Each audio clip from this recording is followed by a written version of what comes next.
केंद्र सरकारने शेतमालाच्या आयातीला निर्बंध घालावेत अशी मागणी माजी केंद्रीय कृषी मंत्री शरद पवार यांनी व्यक्त केली आहे। देशात धान्याचं मुबलक उत्पादन होत असल्याने आयातीला प्रोत्साहन देण्याऐवजी निर्यातीला सवलत देण्याची गरज त्यांनी व्यक्त केली आहे। शेतकऱ्यांना त्यांच्या घामाचा योग्य मोबदला मिळायला हवा असंही त्यांनी म्हटलंय। पुण्यामध्ये डाळिंब उत्पादक संघाच्या वतीने डाळिंब परिषदेचं आयोजन करण्यात आलं। त्यानिमित्ताने पवार यांनी शेती संबंधीच्या समस्या आणि त्यावरील उपाययोजनांचा उहापोह केला।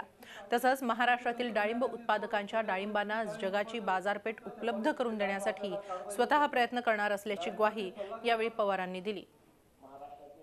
गहू आणि डाळीच्या आयातीवर कुठल्याही प्रकारचे निर्बंध न ठेवता ड्युटी न ठेवता त्याचा विचार चालू आहे किंवा काही निर्णय घेतला असेल कदाचित। मला स्वतःला असं वाटतं की ते या देशातल्या शेती आणि शेतकऱ्याच्या दृष्टीने योग्य नाही। इथं आपल्या लोकांना उत्पादन वाढवून जगात निर्यात करायला प्रोत्साहित केलं।